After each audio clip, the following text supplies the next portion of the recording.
আসসালামু আলাইকুম সুপ্রিয় দর্শক।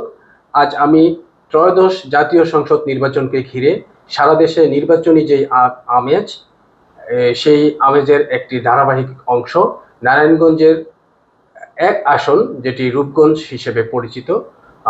এই আসনের হালচিত্র নিয়ে কথা বলবো। আজ কথা বলবো নারায়ণগঞ্জ এক আসন থেকে মনোনয়ন প্রত্যাশী জনাব দুলাল হোসেনের সাথে, যিনি একসময় ছাত্র রাজনীতির মাধ্যমে রাজনীতিতে প্রবেশ করেন। পরবর্তীতে যুবদলের কেন্দ্রীয় নেতৃত্বে তিনি আসীন হন। তিনি রূপগঞ্জের সদর ইউনিয়নের হারারবাড়ির বাসিন্দা।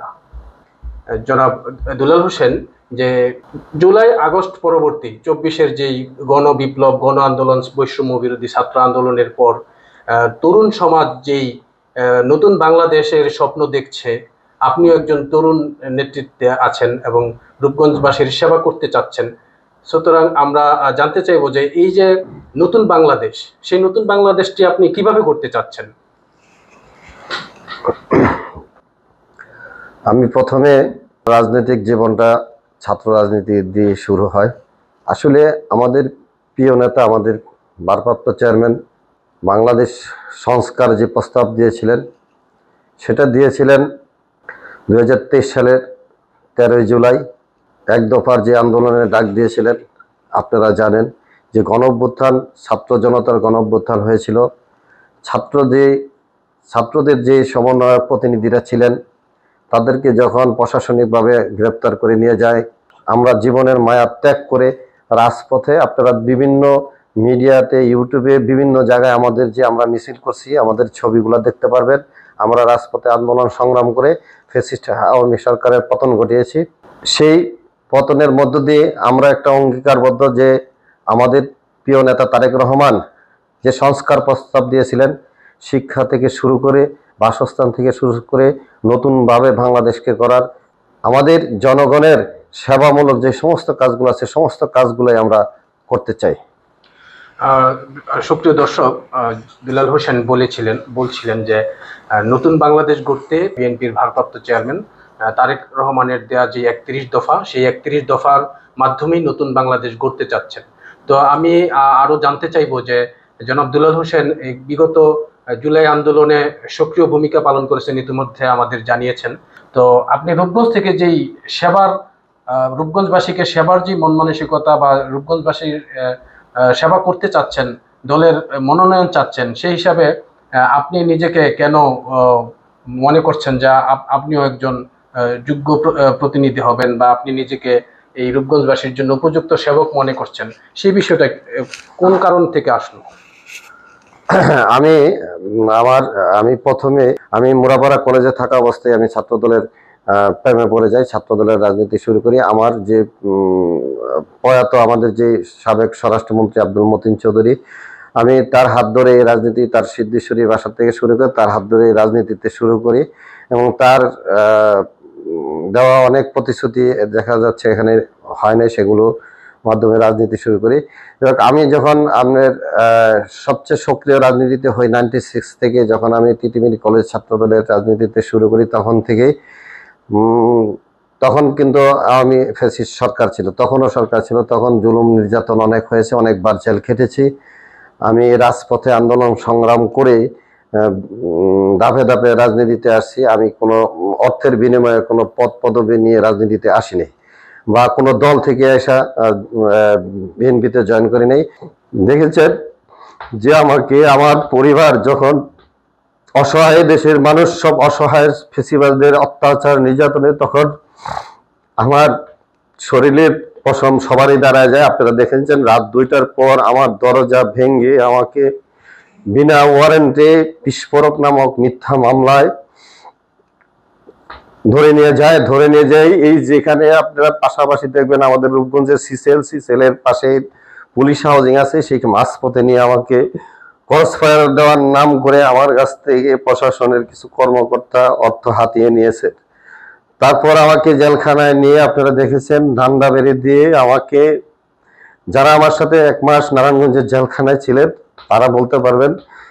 আপনারা হয়তো দেখেছেন আমি কোনো অন্যায়ভাবে কারো কাছ থেকে কোনো রকম উৎসব গ্রহণ করিনি। আমার রাজনৈতিক জীবনে আমি জেল, জুলুম, অত্যাচার, নির্যাতনের শিকার হয়ে এখনো এই পর্যন্ত দল থেকে আমাকে 12 বার সম্মানিত করেছে, 12টি পদ দিয়েছে। আমি কিন্তু হঠাৎ করে আসিনি। আমি এখানে আমার জন্ম, আমার 14 পুরুষের নারী পথ, আমার এই রূপগঞ্জ। অনেক ধন্যবাদ। আমরা শুনছিলাম যে জনাব দুলাল হোসেন তার রাজনৈতিক পরিমণ্ডলে নির্যাতিত হয়েছেন বিগত আওয়ামী শাসনের দ্বারা। তো আমরা জনাব দুলাল হোসেনের কাছে আরো জানতে চাইবো। আমরা আসলে আলোচনার শেষ প্রান্তে চলে আসলাম।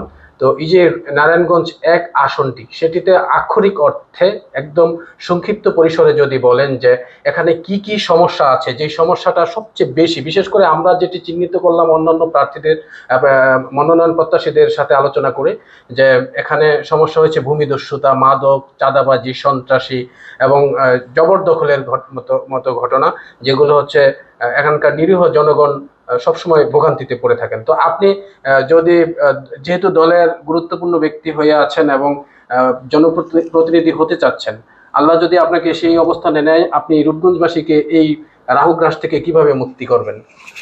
দেখেন, আমি অপশাসনের রাজনীতির শিকার। আমি নিজে একজন নির্যাতিত মানুষ। আমি রূপগঞ্জের মানুষের বিগত, আমি যেহেতু 1 কাপ চা এদিকে এই রূপগঞ্জে এসে খাইতে পারি নাই, আমাকে গ্রেপ্তার করা হয়তো, নির্যাতন করা হয়তো। সুতরাং এই এলাকায় যে ফেসিবাদের আমলে যে মানুষের জবরদখল, চাঁদাবাজি, মাদকের সয়লাভ, শিক্ষার প্রতিষ্ঠানে পর্যন্ত মাদক ঢুকিয়ে দেওয়া হয়েছে, সে মাদক থেকে শুরু করে মানুষের জায়গা জমি এমন কোনো কিছু নাই যে তারা দখল বাণিজ্য করে নাই। আমি যদি আল্লাহ আমাকে কখনো সুযোগ দেয়, আমি যেহেতু নির্যাতিত, আমি ভুক্তভোগী, আমি বুঝি মানুষের কষ্ট কি। সুতরাং এই জনগণের আমি নেতা হতে এখানে আসি নাই, আমি রূপগঞ্জে নেতা হতে আসি নাই, আমি আসছি জনগণের সেবক হতে। জনগণের সেবামূলক যে সমস্ত কাজগুলো আছে সেগুলা আমি করে যাব ইনশাল্লাহ। আর সবচেয়ে বড় বিষয় হলো, রূপগঞ্জে সাধারণ মানুষের যেভাবে জমি জামা বালু ভরাট করে দখল বাণিজ্য করেছে, সেই সমস্ত যাদের সঠিক অর্থে যারা মালিক, তাদের কাছে যেই বালি ভরাট করুক না কেন, তাদের জমি তাদেরকে ফেরত দিতে হবে। অন্যথায় মানুষের জায়গা জমিতে জবরদখল করে কোনো প্রকারই পার পাবে না। যারা অপকর্ম করবে, আমাদের প্রিয় নেতা তারেক রহমান স্পষ্টভাবে বলে দিয়েছে, আমাদের অভিভাবক, সে বলে দিয়েছে যে অপকর্মকারী যেই হোক, আমাদের দলে তো ঠাঁই নাই, এবং অপকর্মকারীদেরকে আমরা নিজেরা থেকে আইন প্রশাসনের হাতে আমরা তুলে দেব। ধন্যবাদ। আমরা শুনলাম। তো এই পর্যায়ে আমরা জানতে চাইবো যে রূপগঞ্জের যে ভোটার এবং সাধারণ নাগরিক এবং দেশবাসী এবং নাগরিক টেলিভিশনের দর্শকদের জন্য আপনার কি বার্তা থাকবে? আমার প্রিয় রূপগঞ্জ এবং রূপগঞ্জের সমস্ত মানুষের জন্য আমি তাদের কাছে দোয়া চাই। তারা যেন আমাকে দোয়া করেন, আমি যেন সুস্থ সবল থেকে আমি আমার রূপগঞ্জবাসীর প্রত্যেকের অসহায় মানুষের পাশে, সাধারণ মানুষের পাশে পৌঁছতে পারি, প্রত্যেক ঘরে ঘরে আমি যেতে পারি, সমস্ত ঘরের খবর নিতে পারি। সেই সুযোগ যেন আল্লাহ আমাকে দেয়, তৌফিক দান করে, এবং রূপগঞ্জবাসীর কাছে আমি দোয়া চাই। আর সবচেয়ে বড় হলো, নাগরিক টিভি প্রত্যেকটি পরিবারের সদস্যকে আমি ধন্যবাদ জানাই আমাকে এই পর্যায়ে নিয়ে আসার জন্য, এবং নাগরিক টিভির উত্তরোত্তর সমৃদ্ধি কামনা করছি। আমরা এতক্ষণ শুনলাম দুলাল হোসেন, যিনি যুব দলের কেন্দ্রীয় নেতা, সাবেক সাধারণ সম্পাদক হিসেবে দায়িত্বে ছিলেন। ত্রয়োদশ জাতীয় সংসদ নির্বাচনে নারায়ণগঞ্জ 1 আসন থেকে তিনি মনোনয়ন প্রত্যাশী। আর পরবর্তী কোনো মনোনয়ন প্রত্যাশী এবং যারা জনসেবা করতে চায় তাদের নিয়ে আমরা আলাপচারিতায় যুক্ত হব। আজ এ পর্যন্তই।